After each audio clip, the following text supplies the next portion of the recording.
Hello everyone, this is Kunal Sharma and आज हम लोग class 12th political science subject का अपना चैप्टर नंबर 4 जो आपका है सत्ता के वैकल्पिक केंद्र, जिसका 2022 और 23 के सेशन में नाम चेंज कर दिया गया है और इसका नाम क्या रखा गया है, सत्ता के नए केंद्र। ठीक है, इसी चैप्टर को आगे हम लोग और बढ़ा रहे हैं, आगे हम लोग और इसके टॉपिक को देखेंगे। तो आज का जो हमारा टॉपिक होने वाला है वो है हमारा आसियान। इससे पहले हमने यूरोपीय संघ को बहुत ही अच्छी तरीके से समझ लिया है। ठीक है, अगर आपने वाला वीडियो नहीं देखा है तो आप डिस्क्रिप्शन बॉक्स में या फिर आई टैब में आपको वो लिंक मिल जाएगा, आप उसको देख सकते हैं। ठीक है, तो अब हम लोग देखने जाते हैं आसियान क्या है। ठीक है, आसियान का विजन क्या है, इस सभी चीज़ों को हम लोग अच्छी तरीके से समझेंगे। ठीक है, आसियान में कितने देश शामिल है, इसके अलावा आसियान जो है उसका उद्देश्य क्या है। ठीक है, इन सभी चीज़ों को हम लोग इसमें समझने जा रहे हैं। ठीक है, तो आसियान की सबसे पहले हम लोग हिस्ट्री को समझते हैं। जो आसियान है, सबसे पहले तो आप ये समझिए कि आसियान जो है उसका फुल फॉर्म क्या है। ठीक है, आसियान का पूरा नाम क्या है। तो आसियान का पूरा नाम है association of south east Asian Nations. ठीक है, इसका पूरा नाम यही है कि दक्षिण पूर्व एशिया का राष्ट्रों का संगठन। ठीक है, दक्षिण पूर्व एशियाई राष्ट्रों का संगठन इसका पूरा नाम है। ठीक है, ये चीज़ आपको अच्छी तरीके से समझ में आ रहा होगा। तो जो आसियान है उसके अगर हम लोग थोड़ा सा हिस्ट्री को समझे तो जो आसियान है वो एक दक्षिण पूर्व एशिया के देश है। ठीक है, एशिया जो आपका महाद्वीप है, आपके 7 महाद्वीप होते हैं। तो जो 7 महाद्वीप में से जो आपका एशिया सबसे बड़ा महाद्वीप है, उसी का जो दक्षिणी भाग है, ठीक है, जो दक्षिणी भाग है उसी का पूर्वी हिस्से में हम लोग को जाना है। ठीक है, आपको साइड में जो मैप दिख रहा है उससे भी आप अच्छी तरीके से समझ रहे होंगे। ठीक है, तो वही है आपका। तो दक्षिण पूर्व एशिया की हम लोग बात करेंगे यहाँ पर। ठीक है, उसी देशों की हम लोग बात करेंगे, वो सब बहुत ही छोटे कंट्री है, उसके बारे में हम लोग इस वीडियो में जानने वाले हैं। ठीक है, आसियान में वही सब देश शामिल है। ठीक है, तो हम लोग बहुत ही अच्छी तरीके से समझेंगे और किस तरीके से वो सभी देशों ने अपनी अर्थव्यवस्था को सुधारा है। इतना छोटे होने के बावजूद भी वो कैसे अपनी उनका जो तेज रफ्तार उनका देखने के लिए हम लोग को मिल रहा है, उनकी इकोनॉमी बहुत तेज़ी से बढ़ रही है, वो कैसे बढ़ रही है, इन सभी चीज़ों को हम लोग इस वीडियो में समझेंगे। ठीक है, तो अब हम लोग थोड़ा हिस्ट्री को समझते हैं। दूसरे विश्व युद्ध के समय, जब दूसरा विश्व युद्ध होता है तो उस समय दक्षिण पूर्व एशिया के देश जो होते हैं, दक्षिण पूर्व एशिया मतलब कि वही आसियान के कंट्री जितने होते हैं। ठीक है, आसियान अगर हम लोग दक्षिण पूर्व एशिया की बात करेंगे ना, तो दक्षिण पूर्व एशिया में जो है कई सारे देश आ जाएंगे, लेकिन हमें जो बात करना है वो 10 देश की बात करना है। और शुरू में जो संस्थापक देश थे वो 5 ही थे, अभी हम लोग और अच्छी तरीके से समझेंगे। ठीक है, तो जब दूसरा विश्व युद्ध होता है तो उस समय दक्षिण पूर्व एशिया के देश जापानी और यूरोपीय देशों के उपनिवेशवाद का शिकार था। अब इसका मतलब क्या है, इसका अर्थ ये है कि जब दूसरा विश्व युद्ध हो रहा था, सेकेंड वर्ल्ड वॉर हो रहा था, पहले तो आप ये समझो क्या सेकेंड वर्ल्ड वॉर हुआ कब था, तो दूसरा विश्व युद्ध हुआ था 1939 से 1945 तक। ठीक है, दूसरा विश्व युद्ध 1939 से 1945 तक हुआ था। तो इस समय जो दक्षिण पूर्व एशिया के देश थे, ठीक है, अगर आपको और अच्छी तरीके से समझना है तो आप एक और बार समझो कि दक्षिण पूर्व एशिया के देश है कौन से। ठीक है, तो जो एशिया का नीचे का भाग है, ठीक है, एशिया का जो नीचे का भाग है और उसका पूर्वी भाग अगर हम लोग देखेंगे तो वही है दक्षिण पूर्व एशिया के देश। ठीक है, वही है। ठीक है, ये चीज़ आपको अच्छी तरीके से समझ में आ रहा होगा। दूसरा विश्व युद्ध होता है तो उस समय दक्षिण पूर्व एशिया के जो देश होते हैं वो जापानी और यूरोपीय देशों के उपनिवेशवाद का शिकार हुआ करते थे। ठीक है, अब उपनिवेशवाद का अर्थ क्या होता है, हमें ये समझना जरूरी है कि उपनिवेशवाद का अर्थ क्या है, क्योंकि जो दक्षिण पूर्व एशिया के देश है वो जापानी के और यूरोपीय देशों के उपनिवेशवाद का शिकार थे। मतलब कि छोटे से जो कंट्री है वो बड़े देशों पर एक प्रकार से उनके नियंत्रण में थे। ठीक है, जो बड़े देश हैं उन्होंने कर लिया छोटे देश पर नियंत्रण, ठीक है, कंट्रोल कर लिया, तो उसी को हम लोग कहते हैं उपनिवेशवाद। ठीक है, इसका मीनिंग भी यही है। ठीक है, उपनिवेशवाद का अर्थ यही है कि जब बड़े देशों के द्वारा छोटे देशों पर कंट्रोल कर लिया जाता है तो उसे हम लोग उपनिवेशवाद कहते हैं। ठीक है, तो जो यूरोपीय देश है और जापान के जो देश है उनके द्वारा दक्षिण पूर्व एशिया के छोटे देशों पर नियंत्रण कर लिया जाता है, तो उसी को हम लोग कहते हैं उपनिवेशवाद। ठीक है, ये चीज़ आपको अच्छी तरीके से समझ में आ रहा होगा। और ये जो छोटे देश है दक्षिण पूर्व एशिया के देश, ये सब आर्थिक और राजनीतिक कीमत भी इन्होंने चुकाई थी, इन लोगों को बहुत ही लॉस सहना पड़ा था। ठीक है, ये चीज़ आपको समझ में आ रहा होगा। इसके अलावा दूसरे विश्व युद्ध की समाप्ति के समय, जब दूसरा विश्व युद्ध फिनिश हो जाता है, कब होता है फिनिश, 1945 में। ठीक है, तो दूसरे विश्व युद्ध की समाप्ति के समय इन देशों को, जो दक्षिण पूर्व एशिया के देश हैं, ठीक है, इन देशों को राष्ट्र का निर्माण आर्थिक पिछड़ापन, गरीबी जैसी समस्याओं का सामना करना पड़ता है। मतलब कि जो छोटे मोटे जो देश है, ये छोटे से, ठीक है, छोटे से जो देश है दक्षिण पूर्व एशिया के देश, इनको राष्ट्र का निर्माण किस तरीके से होगा, आर्थिक पिछड़ापन, ठीक है, इन सभी और इसके अलावा गरीबी, ठीक है, इन सभी समस्याओं का इन सभी को समाधान करना पड़ता है, ठीक है, समस्या का इनको समाधान ढूंढना पड़ता है, ठीक है, कि अपने राष्ट्र को किस तरीके से हम लोग निर्माण करें, ठीक है, आर्थिक पिछड़ेपन से किस तरीके से बचे, क्योंकि पैसे में भी ये लोग नीचे हो चुके थे, ठीक है, और गरीबी तो थी ही वहाँ पर, ठीक है, तो उन सभी से हम लोग कैसे बचे, वो लोग कैसे बचेंगे, वो जो देश है वो किस तरीके से बचेंगे, ठीक है, ये चीज़ बहुत ही अच्छा यहाँ पर लिखा हुआ है ये पॉइंट, ठीक है। जब शीत युद्ध हो रहा था ना, तो उस समय भी आपको ये पता होना चाहिए कि शीत युद्ध होते समय भी क्या होता है, जब दूसरा विश्व युद्ध फिनिश हो जाता है तो उसके बाद शीत युद्ध का तो माहौल आ जाता है, ठीक है, 1945 के बाद शीत युद्ध का माहौल आ जाता है। तो जब शीत युद्ध का माहौल आता है तो उसके बाद क्या होता है, उसके बाद ये होता है जो दक्षिण पूर्व एशिया के देश होते हैं उनको तो ना ऐसे होता है कि यूएसएसआर अपने साइड खींच रहा है और यूएसए अपने साइड खींचना चाह रहा है, ठीक है। तो जब शीत युद्ध का माहौल आता है तो उस समय क्या होता है, दो ग्रुप बट जाता है ना, जैसे कि एक साइड यूएसएसआर का ग्रुप बन जाता है और एक साइड क्या होता है, यूएसए का ग्रुप बन जाता है, ठीक है। तो ये जो दक्षिण पूर्व एशिया के छोटे छोटे देश होते हैं इनको या तो यूएसए खींचना चाहता है या फिर यूएसएसआर खींचना चाहता है, ठीक है। तो ये चीज़ आपको अच्छे तरीके से पता चल रहा होगा, ठीक है। तो इसके बाद क्या होता है, लड़ाई झगड़े और इन सभी स्थिति को, जितनी भी मैंने स्थिति आपको बताई, चाहे वो राष्ट्र का निर्माण करने की चुनौती हो, उन सबका आर्थिक पिछड़ापन हो, ठीक है, वो सब आर्थिक रूप से पिछड़ चुके थे, इसके अलावा गरीबी, इन सभी समस्याओं का जो छोटे छोटे देश थे इन सभी को छुटकारा पाना था इन सभी चीज़ों से, ठीक है। इसके अलावा शीत युद्ध का तो माहौल चल ही रहा था, ठीक है, यूएसए अपने साइड खींच रहा था और यूएसएसआर अपने साइड खींच रहा था, ठीक है। इसके अलावा क्या होता है, जो गुटनिरपेक्ष आंदोलन, ठीक है, इसके बारे में आपको थोड़ा सा समझना है कि गुटनिरपेक्ष आंदोलन के माध्यम से एशिया और तीसरी दुनिया के देशों में एकता बनाने का प्रयास सहयोग के मामले में सफल नहीं हो पाया।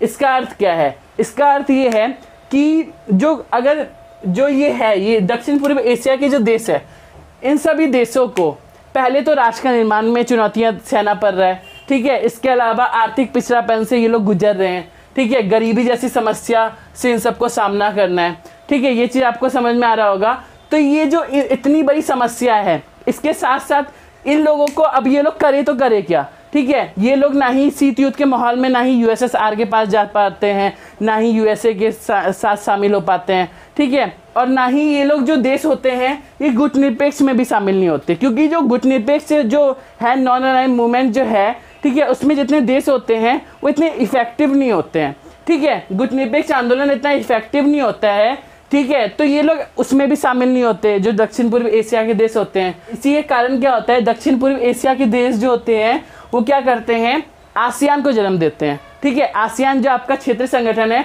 उसकी उत्पत्ति यहाँ से होनी शुरू हो जाती है, ठीक है। अब हम लोग समझेंगे कि आसियान जो है इस तरीके से प्रोसेस चला था, ठीक है, इस तरीके से उसका हिस्ट्री हुआ था, ठीक है, आप समझ गए होंगे। थोड़ा सा हम लोग जल्दी जल्दी देख लेते हैं। तो दूसरा विश्व युद्ध के समय क्या होता है, दक्षिण पूर्व एशिया के देश जो होते हैं वो जापान के और यूरोपीय देशों के उपनिवेशवाद का शिकार थे, ठीक है। दूसरा पॉइंट मैंने क्या बताया, इन देशों को आर्थिक और राजनीतिक कीमत चुकाना पड़ रहा था, ठीक है, बहुत लॉस इनको सहना पड़ रहा था। इसके अलावा दूसरे विश्व युद्ध की समाप्ति के बाद इन देशों को राष्ट्र का निर्माण, आर्थिक पिछड़ापन और गरीबी जैसी समस्याओं का सामना करना पड़ता है, ठीक है। इसके अलावा चौथा पॉइंट आपका क्या है, लड़ाई झगड़े और इन सभी स्थितियों को यह देश संभालने की स्थिति में बिल्कुल भी नहीं था, कोल्ड वॉर का भी सीजन आ चुका था इस समय, ठीक है। इसके अलावा गुटनिरपेक्ष आंदोलन के माध्यम से एशिया और तीसरी दुनिया के देशों में एकता बनाने का प्रयास सहयोग के मामले में सफल नहीं हो पाया था, ठीक है। इसका अर्थ आप समझ गए होंगे, ठीक है। गुटनिरपेक्ष आंदोलन जो है वो भी इतना इफेक्टिव नहीं था, ठीक है, ये लोग उसमें भी शामिल नहीं हो पा रहे थे। जो दक्षिण पूर्व एशिया के देश थे वो भी गुटनिरपेक्ष आंदोलन में शामिल नहीं हो पा रहे थे। उसके बाद क्या होता है, उसके बाद दक्षिण पूर्व एशियाई देशों का जन्म होता है, ठीक है, उसके द्वारा आसियान का जन्म किया जाता है, ठीक है। ये चीज़ आपको अच्छी तरीके से समझ में आ रहा होगा, ठीक है। तो 1967 में जो दक्षिण पूर्व एशिया के देश होते हैं, ठीक है, वो क्या करते हैं, बैंकॉक घोषणा पत्र पर हस्ताक्षर करके आसियान की स्थापना करते हैं, ठीक है। 1967 में क्या होता है, ये जो देश होते हैं दक्षिण पूर्व एशिया के देश, अब दक्षिण पूर्व एशिया के देशों की बात हो रही है तो यहाँ पर सभी देशों की बात नहीं हो रही है, ठीक है, सब देश की बात यहाँ पर नहीं हो रही है, ठीक है। तो 1967 में क्या होता है, दक्षिण पूर्व एशिया के जो 5 देश होते हैं ना, उनकी बात हो रही है, ठीक है। तो 5 देश ने क्या किया, बैंकॉक घोषणा पत्र पर ये लोग साइन करते हैं। बैंकॉक जो है वो थाईलैंड में एक जगह का नाम है, ठीक है, एक सिटी है, आप ऐसा कह सकते हैं, ठीक है। तो 1967 में ये जो 5 देश होते हैं, संस्थापक देश हम लोग कहेंगे, तो इन 5 देशों के द्वारा बैंकॉक घोषणा पत्र पर साइन करके आसियान की स्थापना की जाती है, ठीक है। ये चीज़ आपको अच्छे तरीके से पता होना चाहिए। वो जो 5 संस्थापक देश होते हैं, बाद में भी 5 शामिल होते हैं, लेकिन 5 संस्थापक देश का नाम आपको अच्छी तरीके से पता होना चाहिए। तो 5 संस्थापक देश होते हैं इंडोनेशिया, मलेशिया, फिलीपींस, सिंगापुर और थाईलैंड, ठीक है। ये 5 देश होते हैं जो आपको अच्छे तरीके से पता होना चाहिए।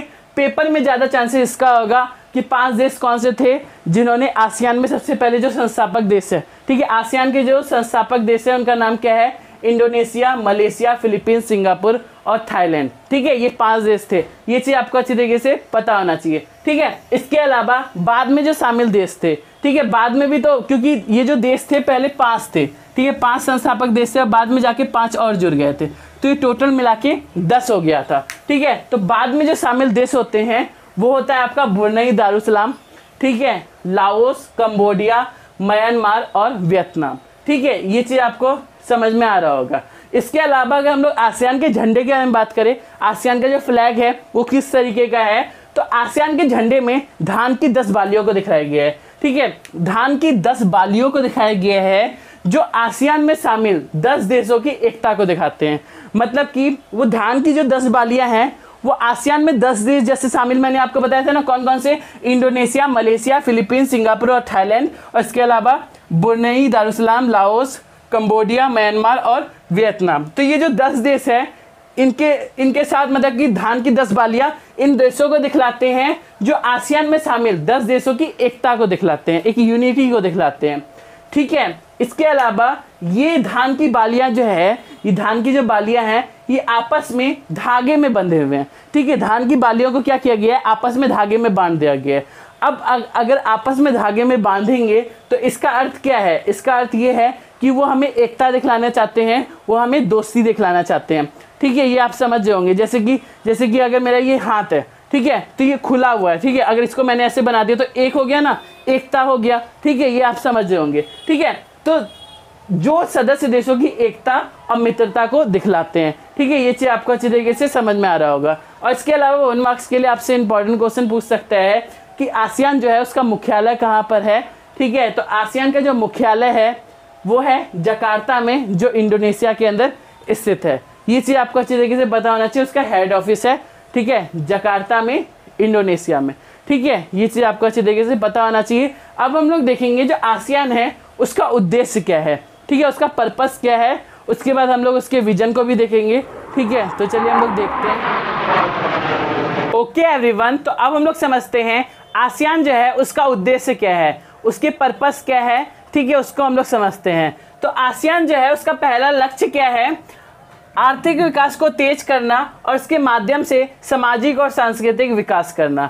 जैसा कि मैंने आपको बताया था शुरू में ही, आसियान में जो शामिल छोटे छोटे देश हैं वो सभी देश जो थे वो आर्थिक रूप से पिछड़ चुके थे, ठीक है। तो वो जो देश थे वो आर्थिक रूप से बहुत ही नीचे थे, ठीक है, उनको बहुत सारा लॉस झेलना पड़ रहा था। तो उनका जो उद्देश्य होगा वो भी तो वही होगा ना, ठीक है। तो उसका उद्देश्य है आर्थिक विकास को तेज करना और इसके माध्यम से क्या करना है, सामाजिक और सांस्कृतिक को विकास करना, ठीक है।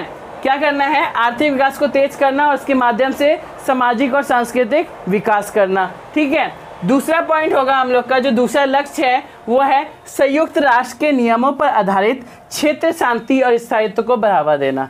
तो संयुक्त राष्ट्र के नियमों पर आधारित क्षेत्र शांति, ठीक है, क्षेत्र में शांति और स्थायित्व को बढ़ावा देना, इसका क्या है, लक्ष्य है, ठीक है। ये चीज़ आपको अच्छी तरीके से पता होना चाहिए। अब हम लोग देखते हैं जो आसियान है उसकी शैली क्या है, आसियान शैली को समझते हैं। तो शैली मतलब क्या होता है, शैली मतलब होता है स्टाइल, ठीक है, काम करने का जो तरीका होता है उसी को हम लोग शैली कहते हैं। जैसे कि सब लोगों का अपना काम करने का तरीका होता है, उसी तरीके से जो आसियान क्षेत्र संगठन है इसका भी अपना काम करने का तरीका है, ठीक है। जैसे कि अगर हम लोग बात करें जो आपका यूरोपीय संघ है उसका भी काम करने का अपना तरीका है, जितने भी क्षेत्र संगठन है उन सभी का अपना काम करने का तरीका होता है, ठीक है। तो उसी को हम लोग अपना आसियान शैली कहते हैं। तो अभी हम लोग समझेंगे कि जो आसियान है उसका काम करने का तरीका किस तरीके का है। अगर हम लोग थोड़ा सा बात करें कि यूरोपीय संघ के बारे में, ठीक है, तो यूरोपीय संघ जो आपका क्षेत्र संगठन है उसके बारे में अगर हम लोग देखें तो यूरोपीय संघ के जितने भी देश है, मैंने आपको बताया था 27 देश है, तो 27 देशों ने क्या किया है, अपने अपने बॉर्डर को खोल दिए हैं। बॉर्डर जानते हो ना, तो बॉर्डर को खोल दिया है सभी देशों ने, ठीक है। और जितनी भी उनकी जो मुद्रा है यूरो है, तो ज़्यादातर देशों ने क्या किया है, यूरो को अपना लिया है। वो बात अलग है कि जो आपका डेनमार्क और स्वीडन जैसे देश हैं उन्होंने नहीं अपनाया, ठीक है, उन्होंने क्या किया, अलग ही करेंसी को अपनाया है, ठीक है। वो चीज़ आप मुझे कमेंट बॉक्स में बताओगे जो मैंने आपको पिछले वीडियो में बताया था, ठीक है। और ब्रिटेन जो था उसने भी नहीं अपनाया था, वहाँ पर पॉन्ड्स चलता है, ठीक है। ये चीज़ आपको अच्छे तरीके से पता होना चाहिए। क्या नहीं अपनाया था, मुद्रा को नहीं अपनाया था, वहाँ की करेंसी को नहीं अपनाया था, ठीक है। तो आसियान की शैली क्या है इसको हम लोग समझते हैं, ठीक है। तो ये आप समझ गए होंगे, यूरोपीय संघ की हम लोगों ने थोड़ी सी उसके काम करने के तरीके को हम लोगों ने समझा। तो आसियान के काम करने का तरीका किस तरीके का है, अनौपचारिक, इनफॉर्मल, टकराव रहित और सहयोगात्मक मेल मिलाप का नया उदाहरण पेश करके आसियान में बहुत नाम कमाया है, उसी को हम लोग आसियान शैली कहते हैं। अगर हम लोग इसको और अच्छी तरीके से समझे तो इनफॉर्मल, अब इनफॉर्मल मतलब क्या होता है, अनौपचारिक मतलब क्या होता है। अनौपचारिक मतलब होता है जिसको आना है वो आएगा, जिसको नहीं आना है वो नहीं आएगा, ठीक है। कोई फोर्स नहीं है, कोई प्रेशर नहीं दिया जाता है, ठीक है। जिसको आना है वो आएगा, जिसको नहीं आना है वो नहीं आएगा, तो उसको हम लोग कहते हैं अनौपचारिक तरीके से, ठीक है। टकराव रहित मतलब कि बिना लड़ाई झगड़े के, ठीक है। आसियान में शामिल जितने भी देश होंगे वो बिना लड़ाई झगड़े के रहेंगे, ये चीज़ आपको अच्छे तरीके से पता होना चाहिए। उनका काम करने का तरीका है, ठीक है। एक हो गया उनका अनौपचारिक, टकराव रहित और सहयोगात्मक, ठीक है, सहयोगात्मक मेल मिलाप का नया उदाहरण पेश करके आसियान में बहुत नाम कमाना ही आसियान शैली कहलाता है, ठीक है। ये चीज़ आपको अच्छी तरीके से समझ में आ रहा होगा, ठीक है। ये हो गया आपका आसियान शैली, आसियान के काम करने का तरीका, ठीक है। तो आसियान के काम करने का तरीका किस तरीके का है, आसियान के काम करने का तरीका इस तरीके का है कि आसियान जो है वो इनफॉर्मल तरीके से चलता है, टकराव रहित तरीके से चलता है, मतलब कि क्या है, वो अनौपचारिक, टकराव रहित और सहयोगात्मक मेल मिलाप का नया उदाहरण पेश करके आसियान ने बहुत नाम कमाया है, वही उसका आसियान का काम करने का तरीका है, ठीक है। ये चीज़ आपको अच्छे तरीके से पता होना चाहिए, ठीक है। और जो आसियान है वो विश्व में सबसे तेज रफ्तार से आर्थिक तरक्की की है।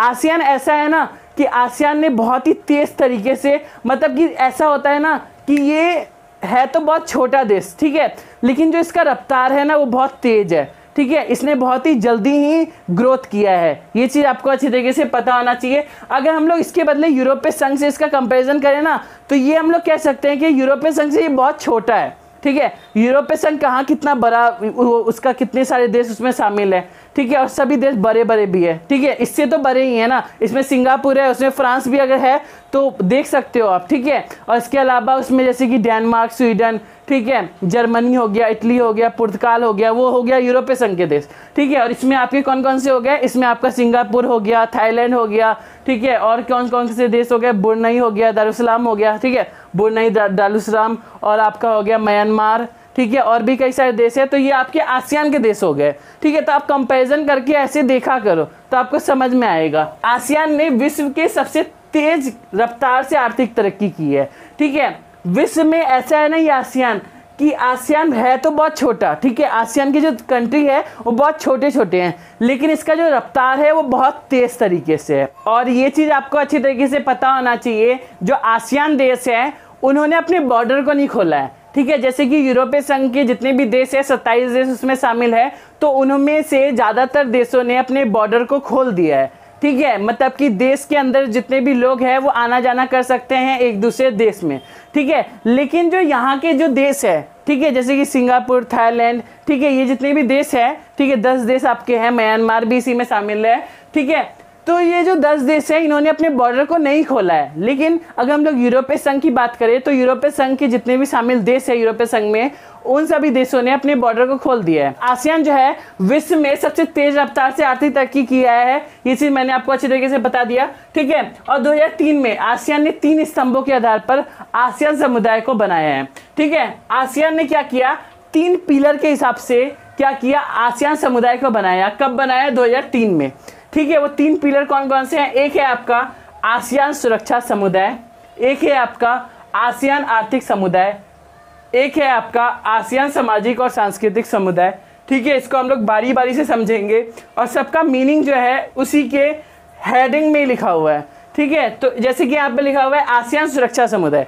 तो आसियान सुरक्षा समुदाय जो है, जैसे कि अगर क्षेत्र में कोई भी विवाद हो जाए, ठीक है, इसका हम लोग लक्ष्य समझ रहे हैं। ठीक है, तो आसियान सुरक्षा समुदाय का जो पहला लक्ष्य होगा वो है क्षेत्र विवादों को बिना लड़ाई झगड़े के सुलझाना। ठीक है, क्षेत्र में अगर कोई भी विवाद हो जाए, ठीक है, जैसे कि आसियान में शामिल जितने भी देश हैं, उन्हीं देशों में से अगर किसी में विवाद हो जाए तो उसको लड़ाई झगड़े के नहीं सुलझाना। ठीक है, उसको हम लोग ऐसा कहेंगे टकराव रहित। ठीक है, टकराव रहित मतलब भी यही होता है, लड़ाई झगड़े का ना सुलझाना।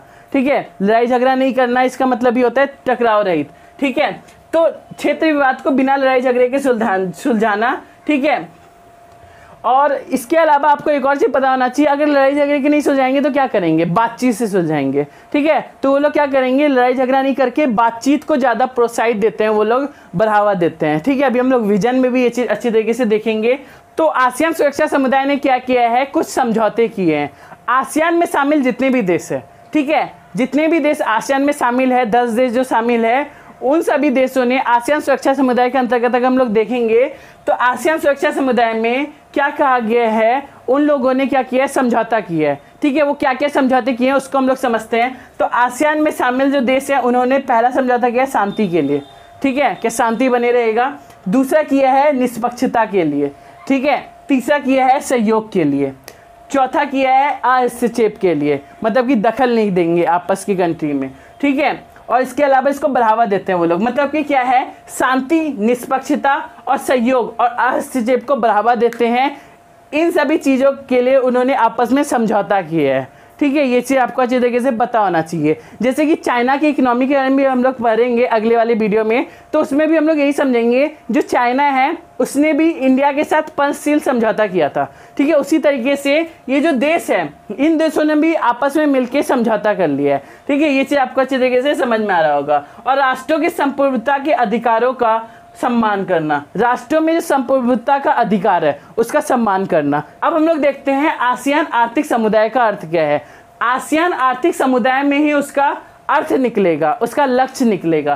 तो आसियान आर्थिक समुदाय का लक्ष्य अगर हम लोग देखेंगे तो आसियान में शामिल देश की अर्थव्यवस्था, ठीक है, आसियान में शामिल जितने भी देश है उसकी अर्थव्यवस्था यूएसए, EU मतलब कि यूरोपीय यूनियन और जापान के मुकाबले बहुत ही कम है। ठीक है, आसियान में शामिल जितने भी देश है, ठीक है, आसियान में शामिल 10 देश जो है, सिंगापुर है, थाईलैंड है, ठीक है, इसके अलावा म्यांमार हो गया, कंबोडिया हो गया, लाओस हो गया, ठीक है, और भी आपके कई सारे देश है, ब्रुनई, दारुसलाम वगैरह देश हो गया। ठीक है, तो ये जितने भी देश है, इस सभी देशों में शामिल इनकी जो अर्थव्यवस्था है वो अगर आप अमेरिका से इसका कंपैरिजन करोगे, यूरोपीय संघ से इसका कंपैरिजन करोगे, या फिर आप इसका जापान से भी कंपैरिजन करोगे ना, तो इन सभी देशों से, जो बड़े बड़े देश हैं, उनसे जो ये छोटे छोटे देश की अर्थव्यवस्था है वो बहुत कमज़ोर है। जैसा कि मैंने आपको पहले लाइन में ही बताया था, क्या बताया था, पहले लाइन में मैंने आपको यही तो बताया था कि ये लोग क्या थे, एक प्रकार से इसके उपनिवेशवाद का शिकार थे। ठीक है, मैंने आपको ये चीज़ बताया था। ठीक है, जापान के भी उपनिवेशवाद का शिकार थे। उपनिवेशवाद में क्या था, उपनिवेशवाद मतलब ये था कि बड़े देश के द्वारा छोटे देश पर कंट्रोल करना, ठीक है, नियंत्रण करना, उसी को हम लोग उपनिवेशवाद करते हैं। लेकिन यहाँ पर हम लोग बात पता है किस चीज़ की कर रहे हैं, कि आसियान में शामिल जितने भी देश हैं उनकी जो अर्थव्यवस्था है वो यूएसए, EU और जापान के मुकाबले बहुत कम है। कि आसियान आर्थिक समुदाय का एक और लक्ष्य है, वो है साझा बाजार और उत्पादन आधार तैयार करना।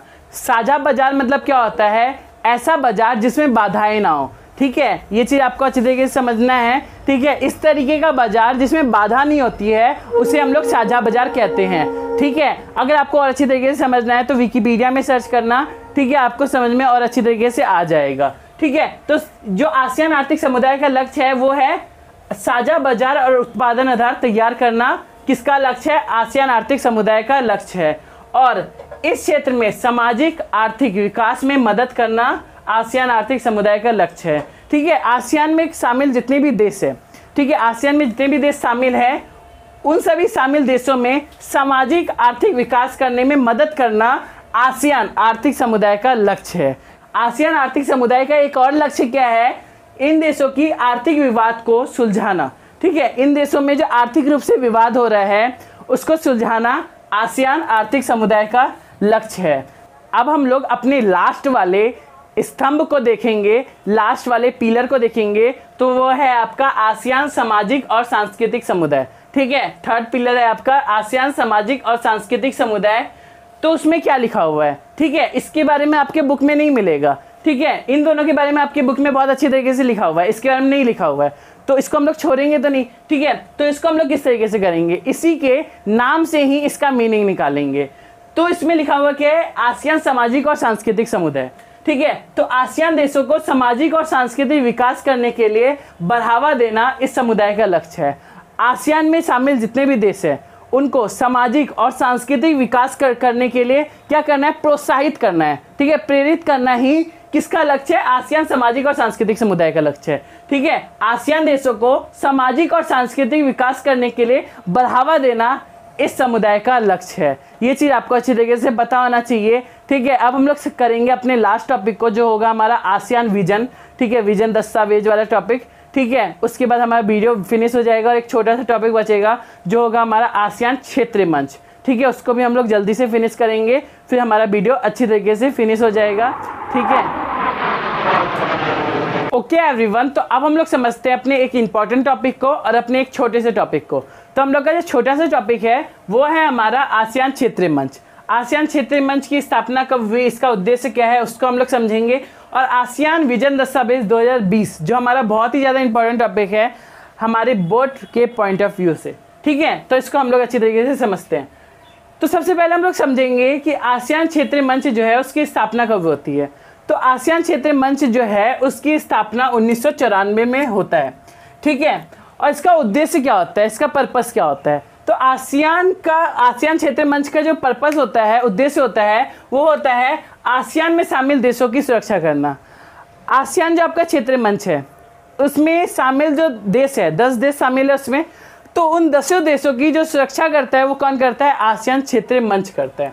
ठीक है, इस चीज़ का आपको अच्छी तरीके से पता होना चाहिए। आसियान देशों की विदेश नीति में तालमेल बनाए रखना, ठीक है, ये भी आसियान क्षेत्रीय मंच का उद्देश्य है। ठीक है, दोबारा से समझे, तो आसियान देशों की विदेश नीति में तालमेल बनाए रखना। आसियान देशों ने क्या किया है, निवेश के लिए और सेवा के लिए और इसके अलावा श्रम के लिए क्या किया है, विशेष आर्थिक क्षेत्र को बनाया है।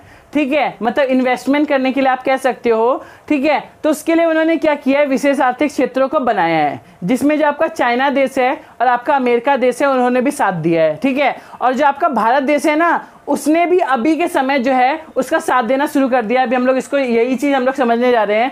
लेकिन अगर आप समझोगे कि भारत जो देश है 1991 में, अगर जब हम लोग बोलेंगे कि जब मनमोहन सिंह का नाम आपने सुना होगा, तो मनमोहन सिंह जो आपके प्राइम मिनिस्टर थे 2004 से लेकर 2014 तक। ठीक है, लेकिन 1991 के समय वो फाइनेंस मिनिस्टर थे। ठीक है, वो वित्त मंत्री थे। तो वो जो वित्त मंत्री के समय जब वो थे, तो उस समय आपका एक कार्टून भी दिया हुआ है। ठीक है, उनको वो वाला कार्टून आप देखना। ठीक है, तो उस समय जो था वो लोग आसियान में इतना दिलचस्पी नहीं दिखलाते थे। ठीक है, वो लोग इतना समझते नहीं थे आसियान को। लेकिन जब आसियान को उन्होंने देखा कि ये भी कुछ अच्छा चीज़ है, ठीक है, तो उसके बाद इन लोगों ने भी, जैसे कि अभी के समय अगर आप देखोगे तो भारत ने भी सिंगापुर और थाईलैंड के साथ, जो आपके आसियान के 2 देश है, ठीक है, इनके साथ क्या किया है, मुक्त व्यापार के समझौते पर हस्ताक्षर किया है।